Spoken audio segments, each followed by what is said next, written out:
Hey, Henry, what's holding you up? Let's get on with the show. We can't hang around here all day. Howdy, folks. Welcome to the one and only original Country Band Jamboree. Mama, don't whoop little Buford. Mama, don't pound on his head. Mama, don't whoop little Buford. I think you should shoot him instead. There was blood on the sand and blood all around. Give me a little intro there, Gomer. WDW Radio, your information station. Hello, my friend, and welcome to the WDW Radio Show, your Walt Disney World information station. I am your host, Lou Mongello, and this is show number 573, and I'm here once again not only to help you have the best vacation experience when you go to the parks, but I also want to bring you a little bit of Disney magic wherever you are with the podcast, live videos on Facebook every Wednesday night, books, audio tours, special events, and more. Whether it's your first time visiting the parks or you've been hundreds of times, if you're planning a vacation or just love the history, details, secrets, and stories, there's something in the show for you because each week I'm going to take you from the parks to the screens and everything in between. And if you're a new listener, thank you. Welcome. Please go back and check out some of the past episodes for interviews, top 10s, reviews, and more. You can subscribe to the podcast in iTunes or your favorite podcast player and find everything else at WDWRadio.com. So I'm going to open up the inbox again this week to help you plan your next trip, look back on Disney history, and let you do a little dreaming and designing of your own.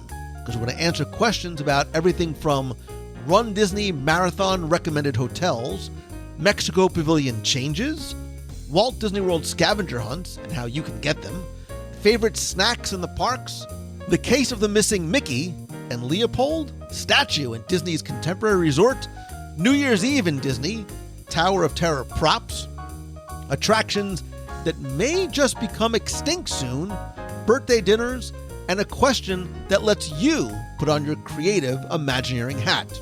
I'll then have the answer to our last Walt Disney World trivia question of the week, and I'll pose a new challenge for your chance to win a Disney Prize package. Then stay tuned to the end of the show. I'll have more information about upcoming WDW Radio events, meets of the month during Marathon Weekend, your voicemails, and more. So sit back, relax, and enjoy this week's episode of the WDW Radio Show.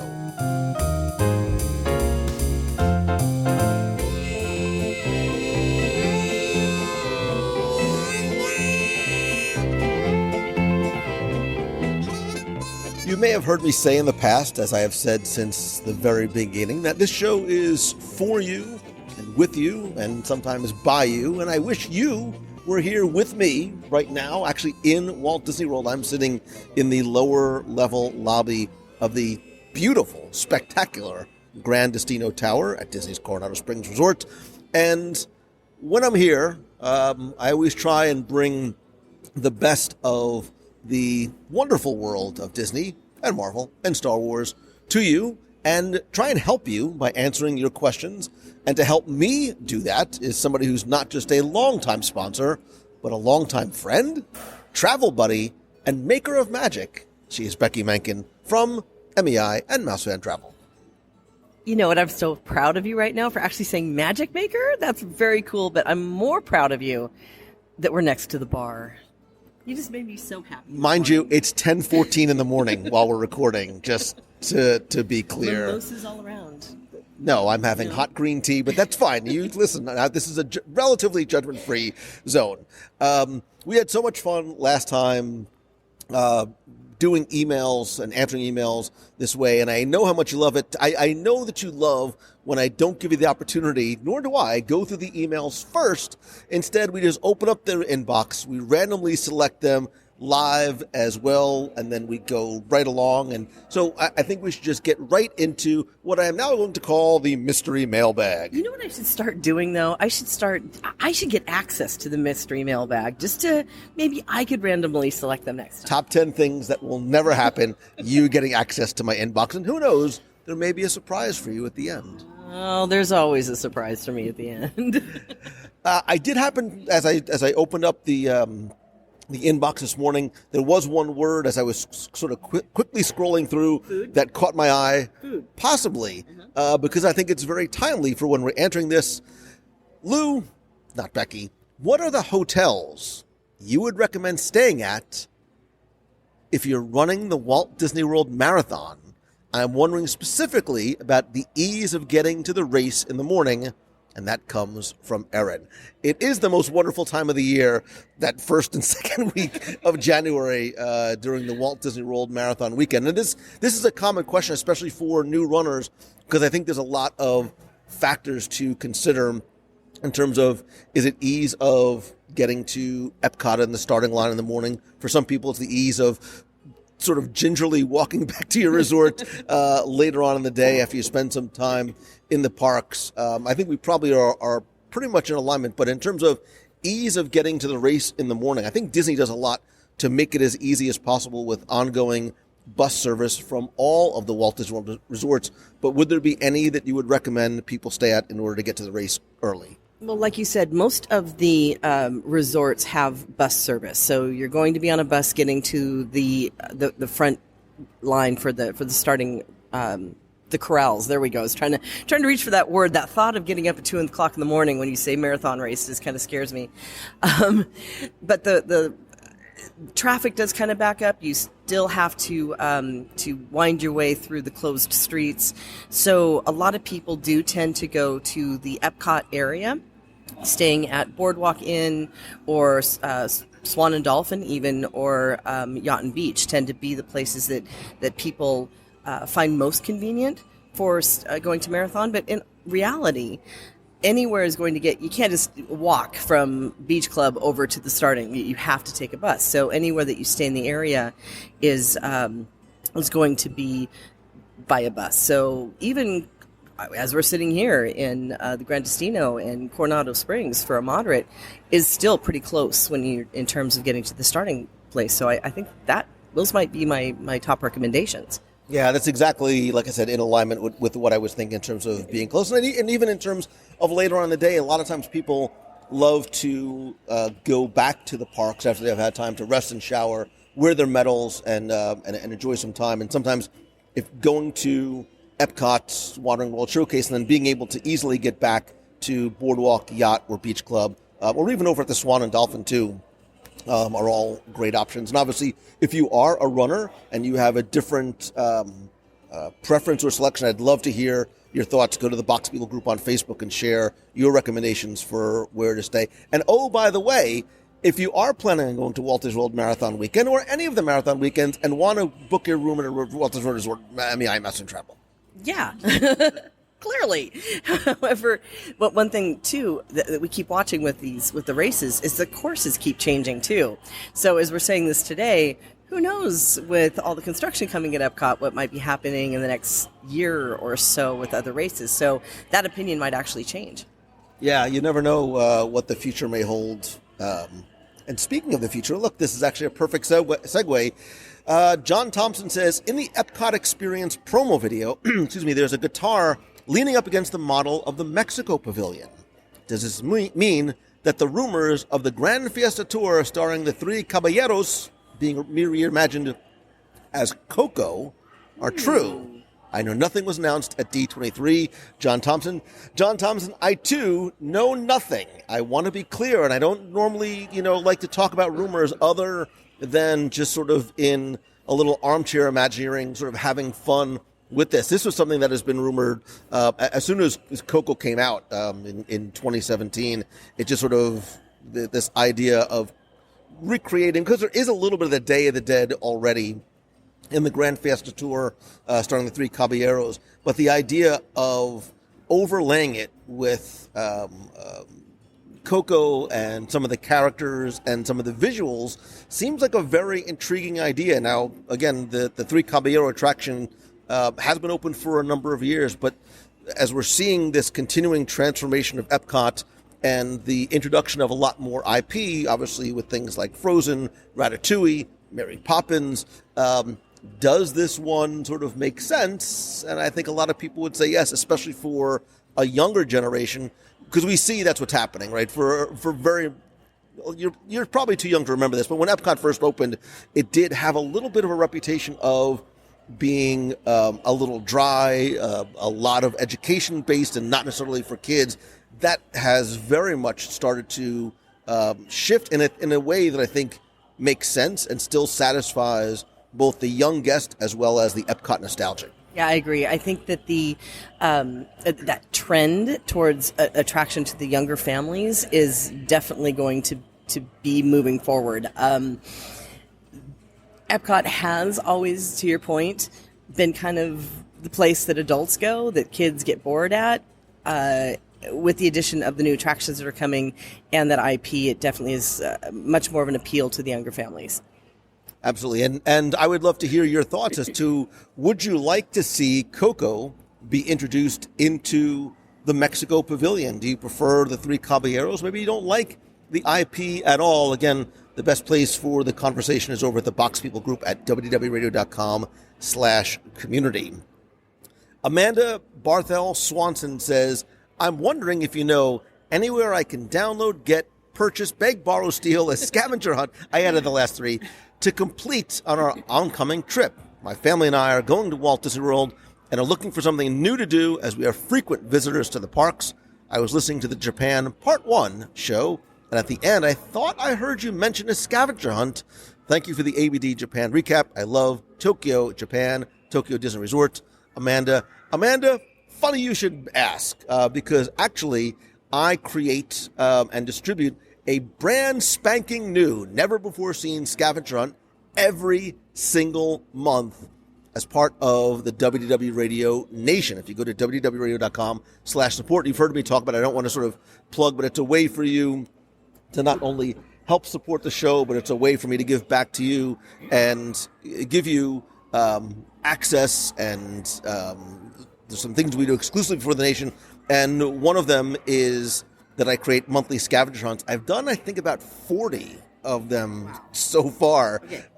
So do you go out and do those yourself? Do you like? I do. I go out. I will go out. Usually it'll take me a day to write a scavenger hunt. Wow. Like I'll go out for hours, take pictures, go back, and then I'll start writing questions, and then I'll sort of walk it again, and then I go home, and then I write it out and prepare all the stuff. Okay, now I'm kind of impressed. So when you say, I'm never in the parks, now I can call your bluff. Well, because not everything's in the parks. I do a lot I've done resorts, I've done Disney Springs, I've done Disney Cruise Line. Yeah. I've seen them, I just haven't done them. You haven't actually done, and you've never actually read any of the... I haven't done them yet. Okay, that might be something that we have to incorporate in a event. Well, the idea is it's meant to be, it's a way to add an additional layer onto your trip, and maybe in the spirit of Epcot, maybe even learn something along the way, because sometimes I will try and take you to places or introduce you to things that you might not have seen before, maybe connect the dots in terms of some of the storytelling. So if you go to wdwradio.com/support, you can find out how to be part of the nation and get your handy dandy brand spanking new scavenger hunt delivered to your inbox each and every month. Yeah, but if you also kind of look at some of the options in the nation, here, I'll plug you for a moment because I'm a part of the nation. I don't know why, but I'm a part of the nation, and I get these... So mean to me. I know. Well, I got to get you back a little bit. I get these fantastic boxes at a certain level of participation. I love getting those boxes. I get this little box, and my husband will go, oh, geez, it's from Lou again. And I open it up, and there's always little treasures in there that are so amazing and fun and worth the extra money that I have to pay you to participate. Aw, thank you. And those are a lot. And while those are a lot of fun to put together, and sometimes very challenging too. That's my scavenger hunt, is trying to figure out the theme and sometimes the items to put in, because I want it to be, a surprise. And there are things that you can. Yeah, there's sometimes that I wonder if you've picked especially for me. Oh, without a doubt. Without a doubt. Very cool. The next email says, "Hey, Lou and Becky. Forgive me if I mispronounce your name. It's Vahi, V-A-H-E, Vahi. We'll call you V, from Staten Island. My wife and I are huge Disney fans. We love your show, especially the listener email episodes." What? Oh, wait, so hold on. Get ready. Because this is our question. We want to up our snack game in the parks. Oh, jeez. So we want to know what's your favorite... Oh, wait, I was not prepared for this question. What is your one favorite snack in each of the parks? Oh, in Florida and California, they don't need to fit the snack label for Disney Dining Plan because we never get it. We're going to Disney World in March 2020. Can't wait. And that's from Vahi Shahnazarian. So one favorite, that's really tough. So maybe this is one that requires a little bit more thought and research. But just sort of close your eyes and imagine. If you popped into Magic Kingdom right this very second and you've got 5 minutes, it's like, what was that show that they used to sort of put you in the grocery store and like you'd run? Right. But you can only grab one snack. Where would you go first? It's like for me, and I know it's such a lame snack because it's always going to be popcorn on Main Street. Really? It's the sentiment. It is. Really? Seriously? It tastes better on Main Street. I don't know why. It always does. Now, if you were talking Tokyo Disney Sea, I could see you running to a popcorn to all cart. the popcorn. I would go to all the popcorn. Or a churro cart where you guilt me for 3 days for not standing in line for you to get the churro. So this is the other difficult part about this question, too, is Walt Disney World, and thanks to the folks over at the Flavor Labs in Disney, the chefs there are always getting so creative. There's always new snacks being introduced all the time. Just when I think I have a favorite, I'll see something on the Disney Parks blog showing that there's a brand new snack. So, for example, I happen to be out in Galaxy's Edge waiting for my boarding group for Rise of Resistance, went over to Toy Story Land, went to Woody's Lunchbox, and they had a special holiday little fruit tart thing. I want to call it a Pop-Tart, but it's technically not a Pop-Tart. And it was apple cinnamon, and it was like they sort of blended up a little apple pie and made it into a Pop-Tart. Wow. It was delicious. So right now, that's the first thing that comes to mind. And sometimes for me, my snacks aren't necessarily sweet snacks. They're savory kind of snacks, too. Animal Kingdom, I think I haven't been in so long, like they have a jalapeno cream cheese pretzel that I like. For Epcot, it would be everything in the Japan Pavilion, which is an easy answer. So for me, getting something at Katsura Grill would be my snack, because what you call a meal, I call a snack, because I have second breakfast, third lunches, first dinners throughout the day. So I have a serious question for you. Serious face. Would the frozen hot chocolate martini count as a snack? None of this comes as a surprise to me. None of this comes as a surprise. Wait, there's a better way to answer this question, because maybe we have to just not give our answer, but maybe sort of take a collective answer, right? We're like the Borg. We're a collective, and nerd alert, sorry. Maybe what we'll do is we'll post this question in the WDW Radio Box People group on Facebook, again at wdwradio.com/community, and sort of take a poll from people what their favorite snack is at each of the park, and then I'll give you a little bit of time to think and ask Jeeves what is it? No, my problem is like you were saying, they've gotten brilliant at the creation of snacks for each season or each event that's going on, that you get sucked into it, and all of a sudden there's something there, and then it's only there for the season, and it's gone 3 weeks later, and here's another whole list of snacks that you have to go and taste and try, and take pictures of and post on Instagram. I think that's the big driver. Who knew that Instagram would be the driver of food products in theme parks? It's also dependent on a number of factors. Like sometimes you're just in the mood for something super sweet, and maybe something, for me, I'd rather have something salty. For you, you'd rather have something that is a fermented alcoholic beverage. So again, it depends on the person. But we'll post that question, Vahi, in the Box People group. You really are attached to popcorn, right? That is the thing that you would gravitate towards as your number one. In Magic Kingdom, I probably would, until somebody says, "Oh, but did you see this?" It is. And it might be there's a little bit of an emotional attachment to popcorn on Main Street. So, all right. So the next question comes from, we're going fast and not fast and furious, but you know what I mean. Next question comes from Diane Jones, who says, "Hey Lou, my husband and I were in Walt Disney World a couple of weeks ago. We had a one-night stay at the BLT, bacon, lettuce, and tomato. No, sorry. I think that means Bay Lake Tower, before moving over to Beach Club, also which I love. We hadn't activated our tickets yet, so what do we do when we arrived that morning and our villa wasn't ready yet? No, Becky, you don't go for cocktails. Well, we explore and look for obscure details around the resort, of course. Diane, we just bonded in a big way. Oh, I remember seeing the statue of Leopold and Mickey shaking hands at the Contemporary Resort. I wish this was video so you can see Becky's face many years ago. In my mind's eye, it was on the ground floor level when you entered the resort. So we went searching for this iconic statue, but could not find it. I thought about asking a cast member, but they all appeared to be way too young to have actually seen this piece of Disney history, or possibly Fantasia before it came on Disney+. Do you know the whereabouts of the statue? I always enjoy your podcast, and thank you for all the hard work you put into them. Thank you, Diane Jones. Becky, this is clearly a question for you. Clearly not. You know nothing of what I am talking about. I have zero clue. Okay, so let's do a little quick Disney nerd history lesson. Back in the early 90s, the Contemporary was undergoing a welcome renovation to sort of get away from this theme that really was, and I think a lot of people maybe didn't even recognize it first. It was really kind of themed almost to the American Southwest. Again, if you look at the Mary Blair mural and a lot of the iconography there, and even the color palettes at places like the Fiesta Fun Center with the burnt oranges and reds and brown, it did have this very sort of contemporary, modern, yet Southwest feel.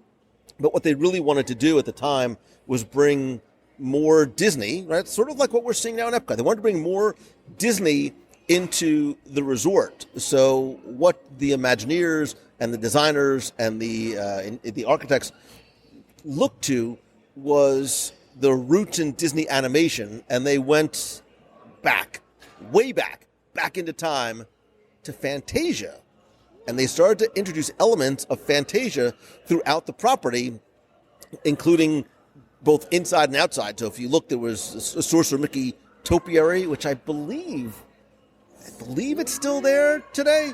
And so if you, even in the convention center area, right? So it used to be the Atlantic Room, the Pacific Room, the Grand Republic Room, and the big one was the Ballroom of the Americas. They even changed those names to the Fantasia, the Nutcracker, and the Pastoral Rooms.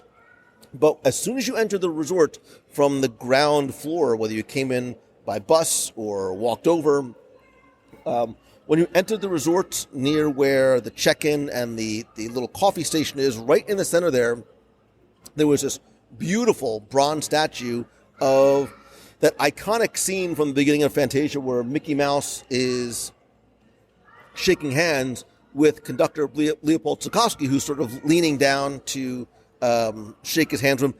The statue was there for about 10 or so years.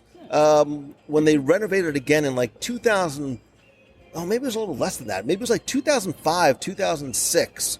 They moved the statue to the Magic of Disney Animation at Hollywood Studios for a while. And then I don't know where it went to afterwards. I believe they ended up moving it to an area where guests normally can't go, which is backstage in what was some of the former animation buildings. There's a theater there. There's a commissary there, which was used for when the Disney Design Group and Yellow Shoes and some of the other creatives were back there even after it was animation. As of right now, I don't know exactly where it is. I'll have to ask some cast member friends. Yeah, a scavenger hunt for something that you probably can't get to, but I'll have to find out from some cast members on the design team and see if they know. Do you remember that? No, not at all. My first time here was in 1996, so apparently it would have been there, but I don't remember seeing it, unfortunately. Yeah, I used to. I loved it because I thought I loved the idea of having Mickey in the resort where there really weren't a lot of character references. in the contemporary. I mean, if you sort of think about it, I mean, yes, there was the restaurant and stuff upstairs, but in terms of there was nothing in the artwork. There was no statues. There was, now you go up to I still call it the Grand Canyon Concourse. Again, that Southwestern theme. You go up to the fourth floor Grand Canyon Concourse. You have sort of the swirls and the blues and the reds and a lot of artwork from and inspired by Fantasia in the gift shop areas and the walkway over to Bay Lake Tower. It's really cool to me when you say Fantasia. As you know, it was my dad that gave me the love for Disney. It was Fantasia that gave my dad the love for Disney. And that was something that he loved his entire life. It was so cool. I hope, and I believe it, I'm 97.386% sure it's currently on Disney Plus. Like, I know you have Disney Plus. Yeah. Take the time to sit down and watch it. There's really no dialogue. It's a beautifully drawn film. And if you just sort of, let yourself follow along in the story, it's spectacular. That's what I understand. I saw the... See, Lou just got in trouble on the show. Back to Fantasia. I saw she was yelling at you. No, she was yelling at you. You Jersey people. When the anniversary came out and they did that box set that came out to celebrate the anniversary, that's the first time I saw it, and I kind of wish that I could go back and I should. If it's on Disney Plus, I should go watch it again because, like you said, it's story without dialogue. It really is capturing storytelling at its best with music. All right, let's go to one that I think might be a little bit more closer to your wheelhouse because it revolves around something that you probably will be doing on this day. My family was ecstatic to learn that my alma mater, University of Kentucky, go Wildcats, is in the Citrus Bowl. My family and I are both alum of UK and its Wildcat marching band, and I'm still currently at UK earning my JD at UK Law. That's a lot of acronyms there. Of course, my family booked a room and we'll be following our team to Orlando. I'm wondering, what is there to do at Disney for New Year's Eve? I've only been to Disney in the New Year once and ended up staying in the hotel, watching the balloons drop in the lobby. And while it was fun, I hope you might have some tips for a great New Year's Eve experience. Best, Emily Bertram. Beverly, I love this question because I think for a lot of people, they think New Year's Eve and their mind probably goes to one of two places. We have to go to the parks and enjoy the parks and the requisite crowds, or, maybe go to some sort of bar or party. And I think there's a ton more that you can do. Or we can almost do top 10 things to do on New Year's Eve. Maybe we'll do this as like a bonus show down the road because there are plenty of... I've done it. So I've done... Yeah. So I did Millennium New Year's Eve in Walt Disney World. If there was only one that I was going to do, and there's probably only one that I was going to do in the parks, that was it. We were in Italy, in Epcot. My parents and my brother actually bailed kind of early. It was crowded. It was crazy. It was wonderful. My wife and I were newly married, had a great time. We were in Italy. It was lights and music and dancing and everything else that comes along with it. And there was also the 3.5-hour walk back to get on the monorail. No I way. kid you. It was a late night. Again, we were as far from the monorail station as it could be. But what's happening now is Disney has really introduced a lot of different ways and sort of varying degrees and levels of spending and celebrating New Year's Eve, whether you want to go a little bit calmer or a little bit, funkier. So, for example, a lot of the restaurants have special dinner menus and dining presentations and holiday menus. So from California Grill to Chef Mickey's, so there's an entire list. Actually, I'll put a link in the show notes and in the Box People group. There's probably, you can go anywhere from Chef's Table at Victoria and Albert's to Chef Mickey's at the Contemporary Resort and everything in between. And Disney has actually put on their website a number of different ideas one thing that's great, and I'm so happy we're here and didn't even know it, because now with some of the new, my mind went to 2 places. No, my mind went to 2. Well, there's 3. 2 new places for rooftop celebrations. And that's here at Disney's Gran Destino at the Coronado, going up top to Toledo and having dinner there. Or you can also go rooftop at Topolino, where they're doing, I was talking to them about this the other day. They're doing, it's called Mezzanotte, which is a masquerade party, and it's like a traditional Italian masquerade ball. Like, if I was to go anywhere, I think that's somewhere I would go. And then obviously you're thinking California Grill at Contemporary. Right, and the rooftop celebrations, obviously those are so beneficial because you get to take advantage of the views of the special fireworks celebrations that are going on in each of the in the parks. And I love the fact that each park has its own flavor for what it's going to bring to a New Year's Eve celebration. I have not been here personally to experience them, but obviously have watched them throughout the years and watched on social media and watched people stream them. And it's so neat between the different fireworks shows or the dance parties or the specialty food and, yes, cocktails. Why is that coming up so much today? I don't know why. Only for you, where there's literally not been a question about cocktails. Nice. I know. It's all me. I know. And then, of course, the midnight countdown, all of these things that you get to do in each of the parks. But the rooftop celebrations allows you, especially when you're looking at here at the Gran Destino, you can see several park locations for their fireworks. So if you've got just the right place and you're elevated and you can kind of partake in the celebration plus see the fireworks in one or more parks, I think that's fantastic. And the nice thing too is that if you're coming here and staying here, each of the resorts has their own New Year's Eve celebration. So there's one at the Contemporary for adults. There's something called the Ink and Paint Club, where there's a private viewing area of fireworks.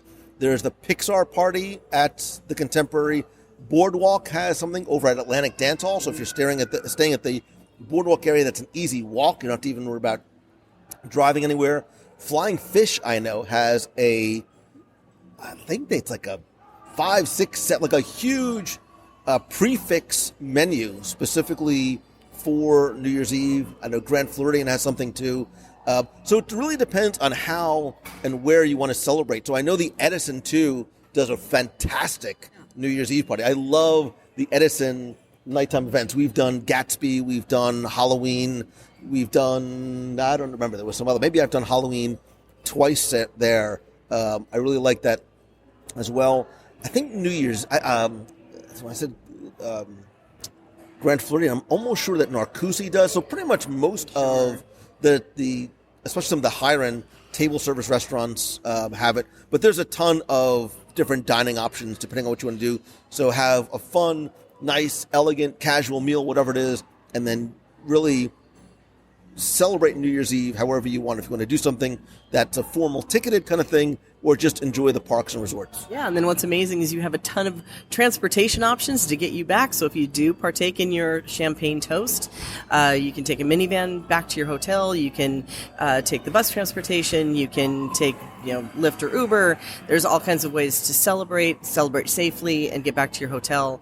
But I do like that there are so many different experiences that are available here for families, for adults. All kinds of ways to bring in the new year together. And what if I told you that one of those parties can take you somewhere that a lot of guests have probably never been to before?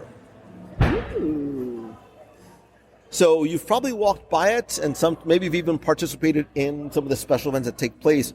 But I know this year on New Year's Eve, they're also doing a New Year's Eve dinner at World Showplace, yes. Which is the sort of that kind of like a convention space. It was the old home of the Millennium Village back in 99, which is now used for private parties and conventions. So they're doing a New Year's Eve dinner there for adults and kids. They have a huge New Year's Eve buffet, and there's going to be, music and lots of photo opportunities throughout. And I think it runs about $80 or so for adults and $50 for kids. You can actually use your Disney dining plan there as well. So it's a dinner buffet, and then you can sort of just spend the rest of the night in Epcot. So this, I think, is a great question for us to ask you, which is, where would you like to spend New Year's Eve in Walt Disney World? If we could just make magic and snap our fingers, and you can spend and celebrate New Year's Eve anywhere in Walt Disney World, where would you do it? I'll post this question again in the Box People group on Facebook at wdwradio.com/community. Would love to hear your favorite, your interesting, your creative answers as well. I would just like to be here for New Year's Eve, anywhere on property, to take in all the excitement. I think it'd be great. As you're answering, I'm scrolling to find the next email, and I'm laughing out of love. I received an answer. I've received an email, and sometimes it's nice. Sometimes they're lengthy, and I get a lot of background and in the questions, and sometimes they're short and sweet. And somebody said, Lou, basically, we haven't been to Walt Disney World in a long time. What have we missed since not being in Walt Disney World since 2002? Sit back, relax, grab we have a lot to talk about, huh? So yeah, clearly there's 2002. What have you missed since last week? I mean, there's a lot that happens all the time. This is it isn't ever changing. It's really a great question, because a lot of people don't get to go every year, and sometimes we may forget that not everybody has that ability to come here and see everything as it changes. So this is actually pretty intriguing, going back in your head of, wow, what has changed since then? All right, so I haven't even found the question in this question yet, but I'm going to read it anyway. Hey, Lou, I want to start by thanking you for all that you do for the community and fellow Disney nuts. That's a community I feel very much at home in. I've been listening to your podcast for a few years. I've been a Disney fanatic all my life, but really haven't gotten involved as an adult until when I did the college program in 2013. I have a question I may have asked before. I can't remember, but I can't find the answer, because one of my last trips to the world, I noticed very hard to see in the boiler room of the queue of the Tower of Terror, there's some little metal panels nailed on the wall way down by the floor outside the actual queue. So he goes in to describe exactly where they are. They're difficult to see, but I think they say Erie City or something like that. And as a native Erie, Pennsylvania person who works in the manufacturing industry as an engineer, I was excited to see us. I dug and dug, can't find to see if it's actually what they say. I'm wondering if they're from the Erie City Iron Works. So I'm wondering if you had any insight into the history of these pieces or not. I look forward to hearing from you, and thanks for the marriage. And that's from Tori Rearer. So Tori, I actually don't know. Obviously, I don't know specifically, but I do know exactly what you're talking about, because for a long time, and many times still after Tower opened, I go through the queue and I'm like, go ahead, keep going. You can just pass by me. That's fine. I'm not actually going to ride. I'm just here to take pictures. And the thing that I love about the Tower of Terror, both here and the one in California, is that many of the props that you see in the boiler room are authentic. I would love to go, or just, it's part of the Imagineering story on Disney Plus, as long as we're plugging. I would love to follow along some of the Imagineers that source a lot of the props that they bring. Think about Batu. Look at some of the props that are made into something that is galactic looking, that you can see probably came from a junkyard, an airplane, a tractor, who knows what. So in Tower of Terror, I know a lot of those props were actually sourced from buildings that were being torn down, junkyards. I do know, without going into the specifics, that these were taken from an old boiler room. I'm not sure if they was from a hotel or from some sort of industrial building. So yeah, chances are they are maybe from the Erie City Iron Works. But next time you're in Tower of Terror, especially if there's a long queue, take some time, not necessarily looking, well, I mean, look where you're going in front of you. Obviously, don't bump into the person. But look off to the side, and especially down below, as you get close to the elevators, where you see the maintenance workers' desks. I'm not going to tell you specifically what to look for, but take some time and look down on the desk, up against the wall. Take pictures with your phone and zoom in closely, because there's some really, really cool, authentic props and details there. Plus, when you get to the exit and you're picking, and you see the PhotoPass photos, you'll see there's a cage there take some time looking inside that cage and some of the props that are back there and some of the things on the wall and on the bulletin board. Just a small caveat from when you started, because you got so excited about answering this question, Tower of Terror is no longer in California. Well, you know what I mean. I did really enjoy that, especially when it first opened, because you could see all of the props and all the details from several of the, Twilight Zone shows that some of us didn't grow up with, even though you're going to say you knew all of them when they first debuted. But no, I was not that old. I wasn't even born at that point. But what? You should, I wish I had a videotape, because that eye roll was pretty epic. But to stop in the queues, and I think that's one of the things that a lot of people don't do, because your feet are so laser focused on getting to the beginning of the attraction from the queue line itself. But if you take the time and stop, let people past you so that you can absorb those details, I think that people tend to miss out on those types of things if they're rushing past to get to the boarding area.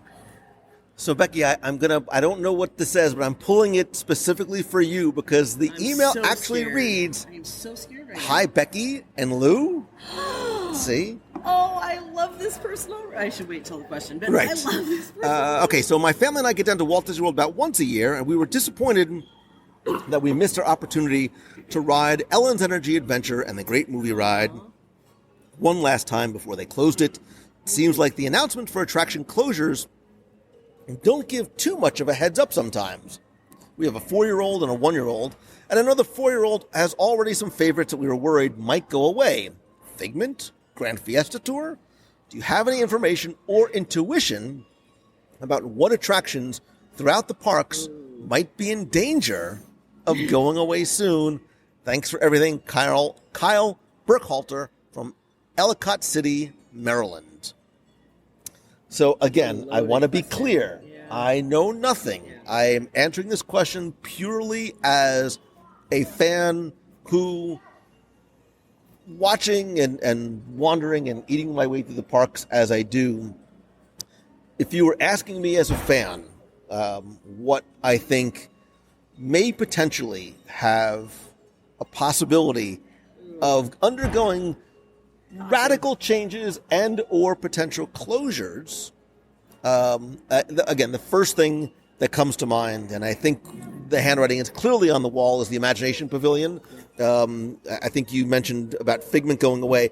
To be clear, I think the Imagination Pavilion itself is going to undergo changes. That being said, I do not believe that will involve the removal of Figment. I actually think instead we're going to see more Figment in the parks. Over the last number of years, he has sort of regained his place as the official mascot of places like Epcot.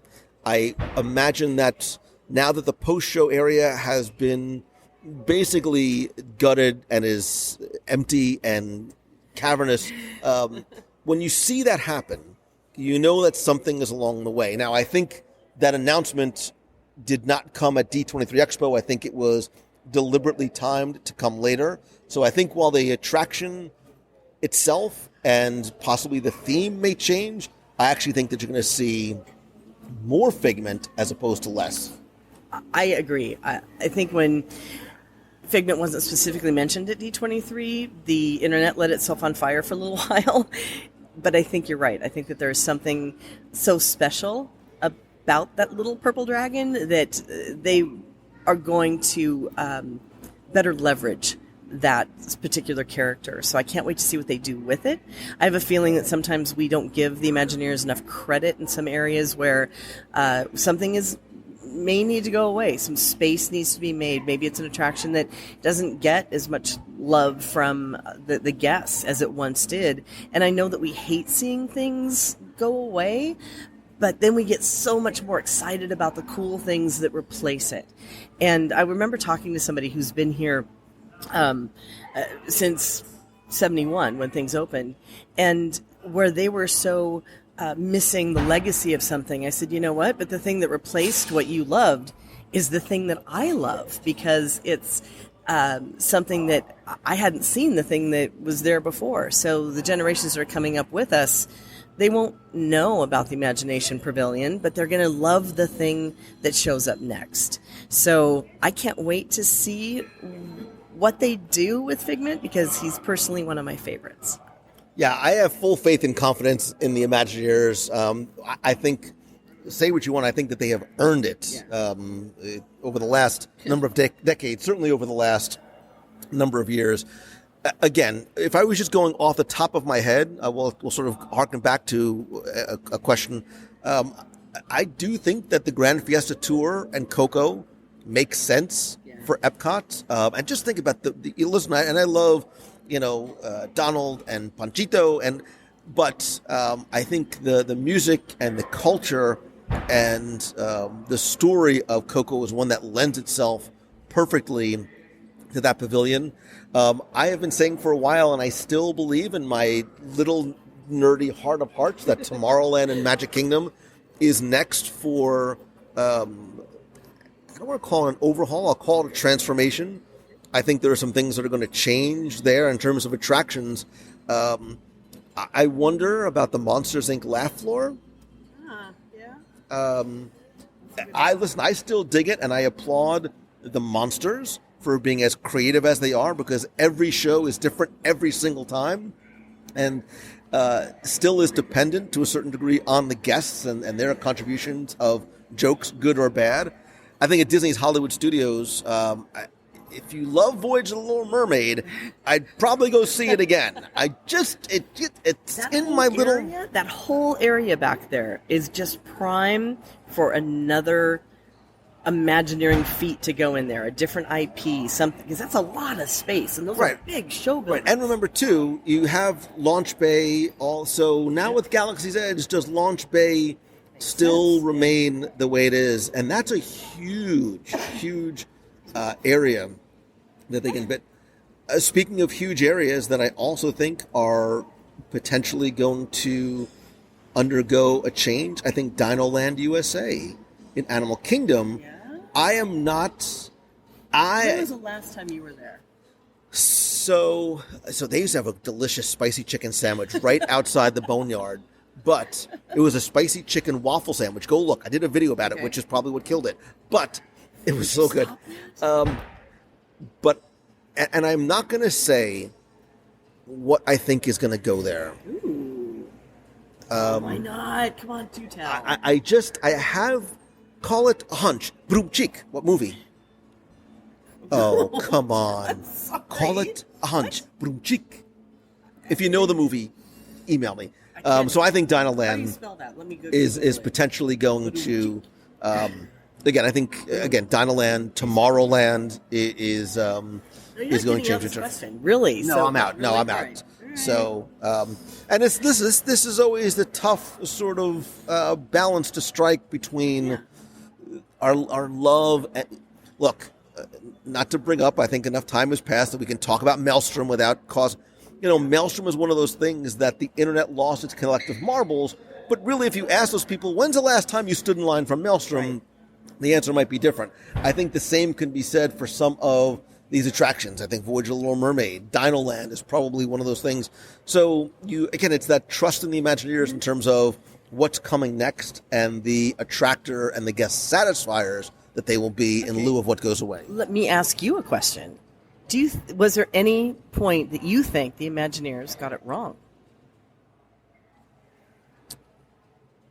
I have one. So I'm going to stay. I'm saying this half jokingly because I know this is one of the persons who was involved. I'm only answering this question, measuring the amount of time this was in place.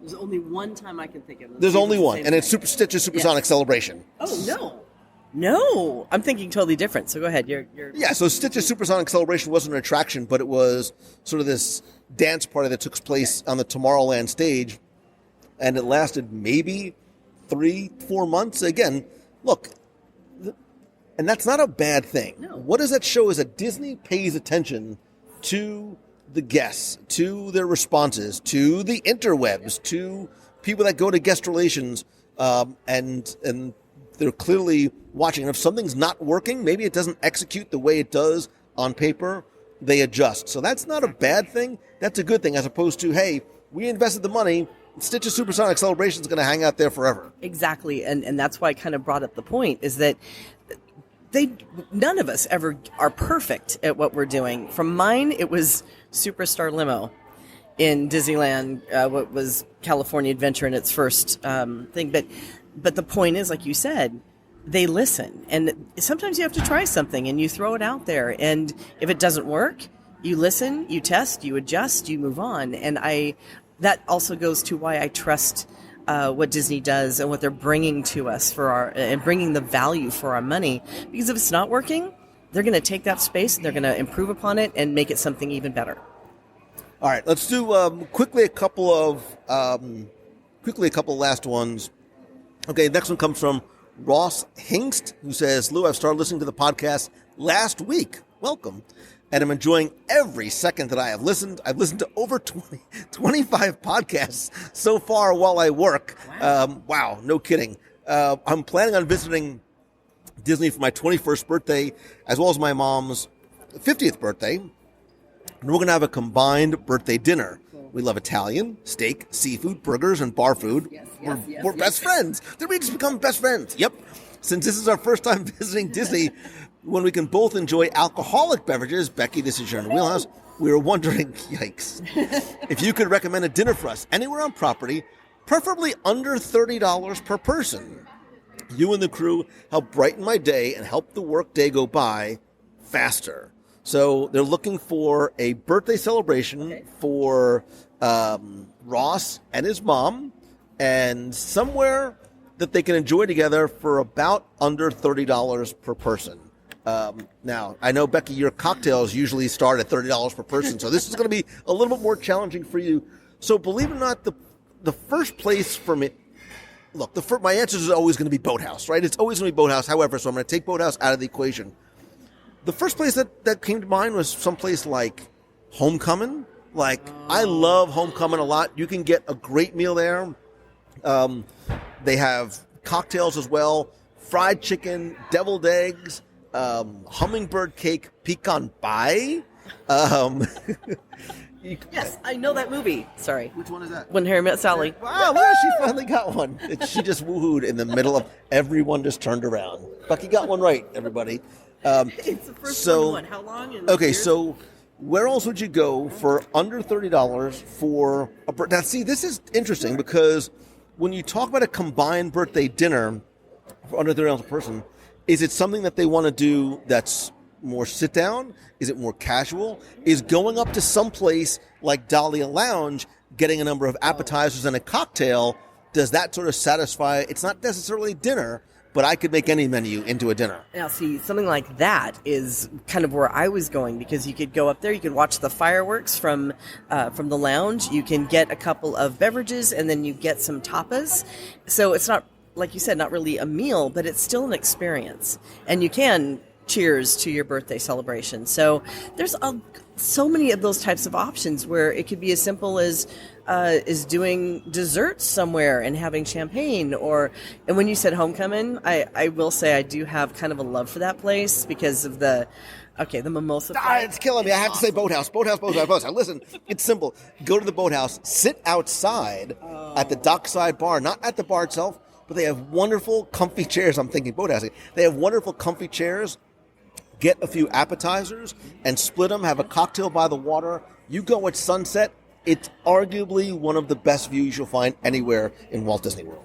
Yeah, I kind of agree with you on that. I do like the location.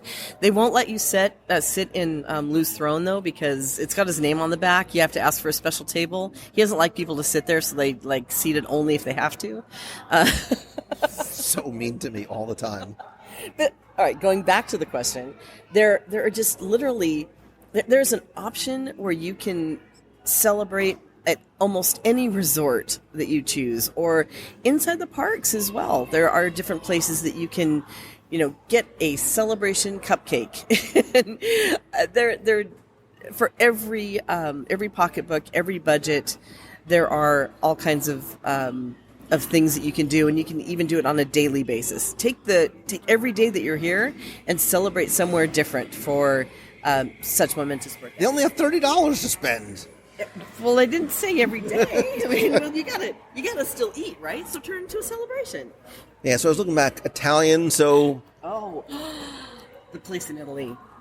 The place, yeah. The place in Italy. Thank you. Really? Yes. Are you trying to say Viennapoli? No. Oh, you're saying the wine bar. Yes. That's exactly what I was saying. It's the wine bar. Because that's a really fun place, too. And, again, you can just order some appetizers. It doesn't have to be the main course meals, because some of the best meals that you and I have had have been over appetizers or tapas or sitting in that wine bar and having a couple of beverages and just getting the meat and cheese plates. So, again, that's one of my favorite places.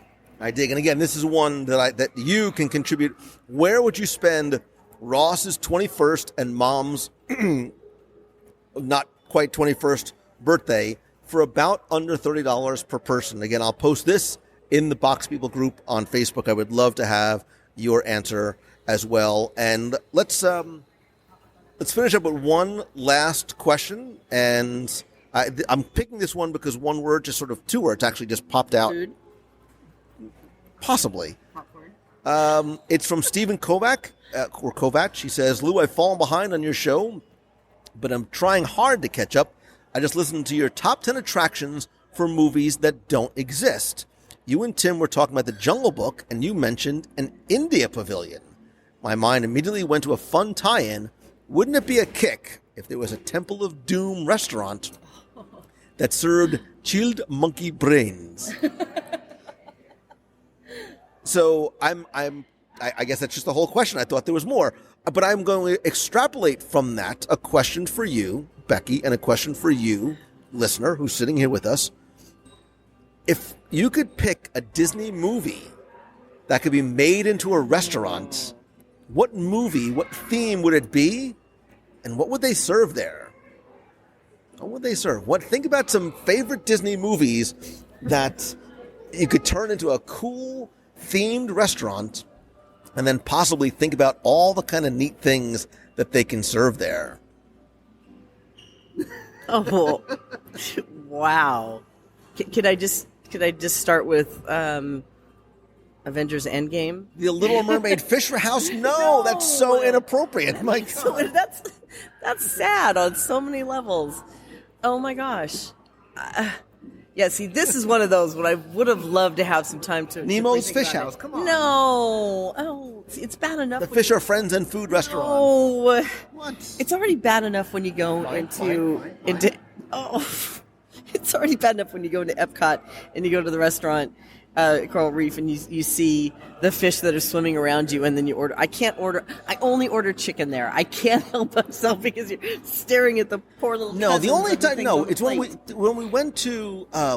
We went to Sanaa that one time, and you stood up and pointed out the window and went, that one, I want that one. Not cool at all. No, that's not what I did. I think I may have done that so I could take the bread from the bread service before you actually got a moment to start devouring it so it would be gone 30 my seconds. God, I'd love to have bread service right now. It's so good, It's my favorite. just down the road, FYI. So... What Disney movie would you make into a restaurant, and so now you're right. Now that we have sort of Marvel and Pixar at our disposal, I think this is definitely one to think about. Maybe we'll come back to this and answer this again on the show. But I think this is a great question for you to get creative. Maybe what I'll do is I'll post this question in the Box People group, and maybe I'll give a prize for the most creative an interesting answer that we find in the group. I mean, even if it was, does it have to be a movie? Can it be an attraction as well, or you want to stick with? No, movies? he's talking about Jungle Book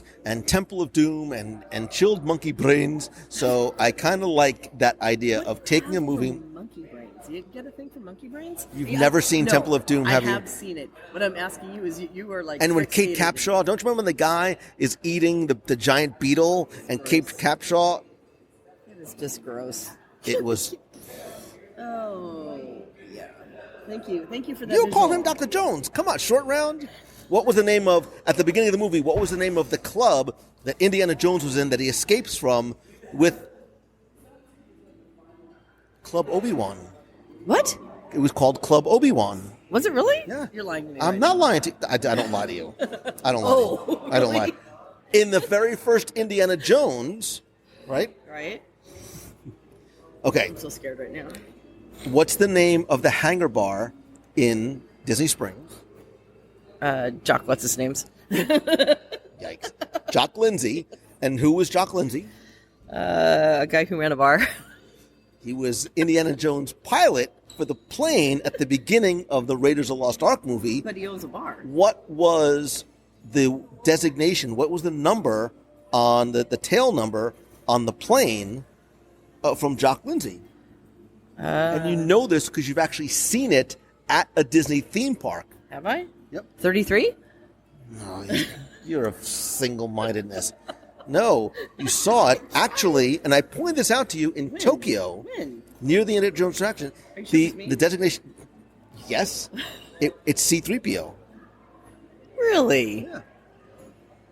So you learn something new every day here on WDW Radio. Every single time I learn something. I don't know if it's, Might not be true, but you learn something. You learn a lot. So that's one of the questions I have for you. What Disney movie would you make into a restaurant and get creative? What would they actually serve there? Again, if you go to www.radio.com/community, you'll find the question there. You can answer it, and maybe I'll give a prize for the most interesting and or creative answer. And if you want to see some of the things we've talked about for yourself and want to come to a Disney theme park, you know who could help get you there? Peggy Mankin and the entire team over at Mousefan. That was dramatic pause. The entire team over at MouseFanTravel.com. Absolutely. We are always here to help create magical vacations to Disney and elsewhere. Fee-free. That's the thing I always have to tell people because they don't. Lou forgets the important parts, like we don't charge for our services, etc. However, we do have lots of awesome things coming in 2020 and 2021, which I can't wait to share. Stay tuned at the beginning of next year. We have many, many, many announcements. Yes, we do. I'm so excited. Including the new Disney movie themed restaurant, which we're going to come up with. Okay, and we will. I'm going to take you to task. Okay. And make sure you come up with something inventive and creative the next time we do this. I can do that. As long as it involves I think Thor. there's animated movies. No. There's thing about Thor. movies. All the Chris's. Stop it. All the Chris's. Think about movies maybe where there was a dining scene. Okay, and a dining scene. Right. So you could do Harryhausen's sushi restaurant from Monsters, Inc. Yeah. You've never seen that. You have no idea what I'm talking about. It's the octopus. She's waving me off. What? Who's Harryhausen? Who's Harryhausen? Look at you right now. Would you stop it? So don't you remember the old stop? So he was. I'll make it simple. He was a pioneer in stop motion animation. Okay. So you remember, as a kid, I used to love like the Seventh Voyage of Sinbad and all those kind of things. That's the kind of little stop motion thing.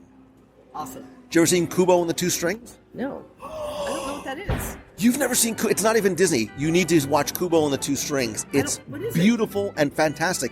It's a movie. But it's all stop motion. Wow. Okay. It's beautiful. It's a beautiful story and it's beautiful animated as well. Excellent. So you can sort of go back and think about it like, oh, Harryhausen. Not that he did it, but having his roots in Harryhausen. Okay. Remind me of that because now I want to see it. I literally just send you like we're sitting here. I'm reminding you. I'm looking in your eyes. I'm reminding you right now.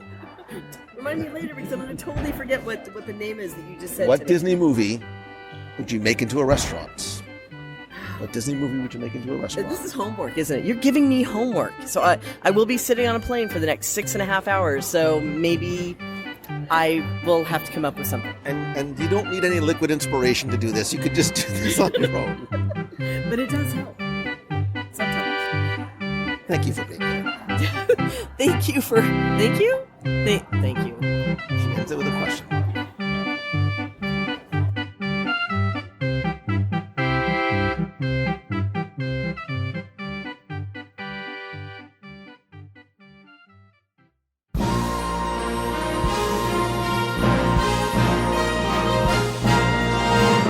Time for our Walt Disney World Trivia Question of the Week, where I invite you to test your knowledge of Walt Disney World history or see how well you pay attention to the details, sometimes in what you see or hear, maybe even taste or remember. If you think you know the answer, you can enter via our online form for a chance to win a Disney prize package.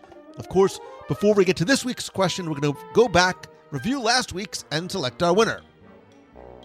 So last time we were talking about Rise of the Resistance in Star Wars Galaxy's Edge. So of course the question had to be about Batuu and your Star Wars stories and some of the characters you could meet in Black Spire Outpost. And that really was just the question, was to name 3 characters you could meet while wandering the streets of Galaxy's Edge. I even gave you a few hints.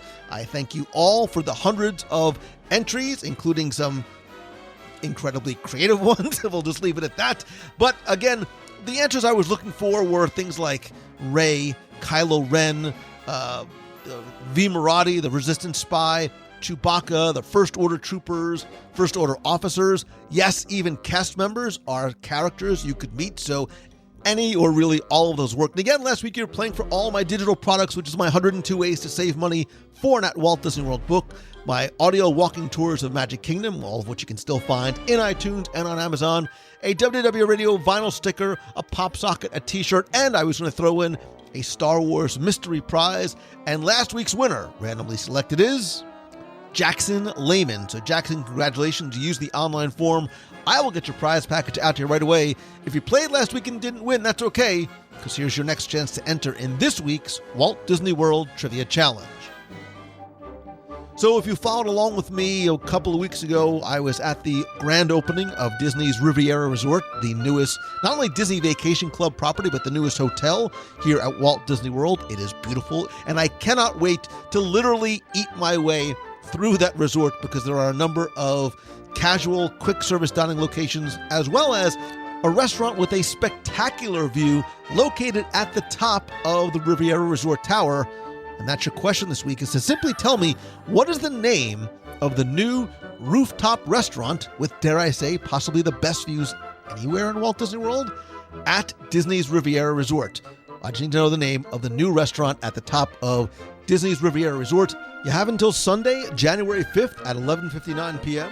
to go to WDWRadio.com, click on this week's podcast, use the form there. Again, you're going to play for the digital products, the vinyl sticker, and a WDW Radio Magic Band cover. So good luck and have fun.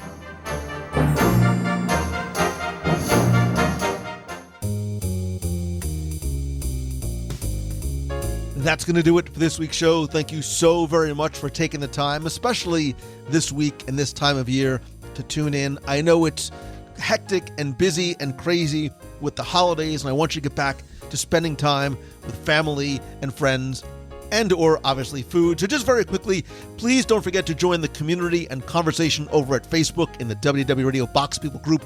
You can find it and join easily by going to wdwradio.com/community. Please come by, introduce yourself. It's incredibly fun, family-friendly, and very, very welcoming. Huge thanks and love to everybody who is part of the WDW Radio Nation family. I sincerely appreciate your help and your friendship and your support and your love and being able to give back to you as well. If you want to find out how you can not only help the show, but get exclusive rewards every month, please visit wdwradio.com/support. And don't forget that a portion of your obviously optional contribution does go to our Dream Team project to benefit the Make-A-Wish Foundation of America. As I said during the introduction to the email segment, this show is for, by, and with you, so I would love to connect with you. On social, I am at Lou Mongello on Twitter, Instagram, and Facebook, and the WDW Radio page on Facebook is obviously facebook.com/WDW Radio. I'd love to hear from you. Again, if you have a question you want me to answer, email me, lou@wdwradio.com, or call the voicemail at 407-900-9391. Of course, as much as I love having conversations with you online, nothing beats a handshake and a hug. It's why I continue to do events and free monthly meetups in Walt Disney World. The next meet of the month is going to be Saturday, January 11th. That's over runDisney Marathon weekend. It's going to be in Tomorrowland at 2 p.m.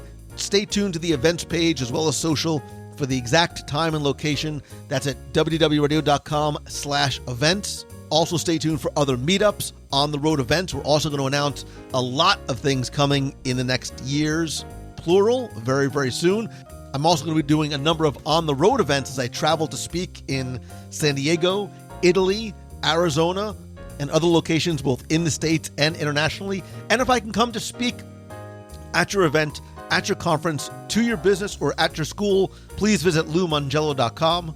And I'd also love to help you individually turn what you love into what you do, either with one-on-one mentoring. I'm going to be opening up my weekly mastermind group again in January. And then right after the first of the year, I'm going to announce the dates, locations, and super early bird pricing for my Momentum Weekend Workshop and Weekend Retreat in Walt Disney World. Again, for more information, visit LouMongello.com. Once again, thanks to Becky Mankin, not only for joining me this week, but for the past year and really 11 years of not just friendship and support of the show, but being able to help you with any or all of your Disney and other travel-related plans. You can visit them, obviously, over at mousefantravel.com and go to celebrationspress.com to find out how you can subscribe to Celebrations Magazine. And as always, my friend, and you truly are my friend, I mean that from the bottom of my heart, all I ask is that if you like the show, please help spread the word. Let others know about it. One of the best ways is to share links to this or any of your favorite episodes from this past year or in the back archive of 15 plus years of podcasts with your friend over on Facebook or Twitter. And if you can take just 30 seconds to rate and review the show on iTunes, it's incredibly helpful. I want to quickly thank some recent reviewers like Grunt03112, who says, Lou's more like 10 stars. Lou, you do such a great job. It's changed my life. Wow. I've gotten a job at Disney Transport and will be driving a bus and giving magic back to guests every single day. I love that, man. Great job. Jimmy MG70 says, simply the best. There's nothing I could write here that could come close to saying what this podcast means to me. 5 stars isn't enough to express what you bring to the world. I'm getting choked up. I feel Uncle Walt would be proud of you, Lou. Thank you. Are there other Disney podcasts? Yeah, but no need to look. My hat hangs here at WDW Radio. Wow, thank you. Mad About Disney said, it makes me not miss Disney so much. I love listening to this podcast. It makes me waiting for my next trip a little bit more bearable, and that's from Julie Minder. And No Sam 116 says, WDW Radio is so good. Love the energy. There's all those O's in there. Love the energy and pace of the show. Lou's enthusiasm and descriptive nature carries my imagination through Disney as if I'm experiencing the magic with him in person. Thanks, Lou. Keep up the great work. Thank you, Sam, Julie, Jimmy, and Grunt. Again, just go to iTunes and leave a review there, or go to www.radio.com/iTunes and find out exactly how and where to leave a review. Finally, and most importantly, thank you in this holiday season and spirit of giving. If there's anything I can give to you or do for you to say thank you for everything that you continue to give me on a daily basis, whether you realize it or not, please let me know. Remember that Walt said that all of our dreams can come true if we have the courage to pursue them. Walt, I agree with you 100%. Although sometimes we need more than just courage. We need to take those first steps, and sometimes we need help. And if there's some way that can help you pursue your dreams, again, please let me know. I hope that whatever, however, wherever, and whoever you celebrate with this holiday season, it is happy, it is merry, it is healthy, it's delicious, it's blessed, and it brings you and those around you joy. I love you so very much, and I appreciate you more than you know. Thank you. Have a great holiday. See ya. Hi, Lou. It's Robert Collins, Killian Collins, and Anna. And we were listening to episode number 9 and love the story Michael Broggie told of having ice cream with Walt on Saturdays. So Blue Sky idea. Transform the Main Street ice cream parlor. The Main Street ice cream parlor at Walt Disney World into Ice Cream with Walt. Decorate it like an early 1950s all-purpose room with pictures of the family, a phone that periodically rings and guests can pick it up with different messages on it. And at the end, you can leave with a trading card where Walt has signed, job well done, and the verse says, curiosity, confidence, courage, and consistency. So we want to wish you a happy holidays and a Merry Christmas. Hi, Lou, and everybody at WDW. This is Elizabeth from Massachusetts. Sorry, my voice is hoarse. I'm realizing I'm just getting out of coaching all night, and clearly I must have had a lot to say. I just listened to episode 301 on my way home. You and Brian Wilson did a investigation of the 20,000 Leagues attraction at Walt Disney World, and also looking at the one in Disneyland. And I have never gotten to ride the original that was in either park. I have been to Disneyland and ridden the Nemo version, which is great in its own way. But that is one ride and one attraction that I really wish I could have experienced more than most. It just seems so cool, the whole idea that there was actual mermaids in there and the whole adventure behind it. So thanks so much for doing that and giving me some new knowledge about something I didn't know. All right, everybody, I hope you're having a magical day, and the holidays are almost upon us. So, yeah, hope everyone's enjoying their day, and talk to you guys soon. Bye. Hello, Mongello. It's Darlene Mackey, formerly of West Seneca, New York, and I'm calling in to say Merry Christmas, Happy Holidays, Happy Hanukkah, Happy everything that you're celebrating, because this is the holiday season the next couple weeks, and we have New Year's 2020 coming up, and we've got about 44 days until that new adventure that you just mentioned on Facebook today and on Twitter about the upcoming New Orleans trip. 45 days until that cruise. I've been counting that down. I can't wait for more countdowns. We also have in a couple weeks the Disney Marathon for all those WDW Radio runners coming up. I can't wait to see everybody at the 5K, and I plan to cheer with Lou on the full marathon. Have a magical day. Love, hug, stay safe, stay positive like Lou always says, and have a fabulous holiday season.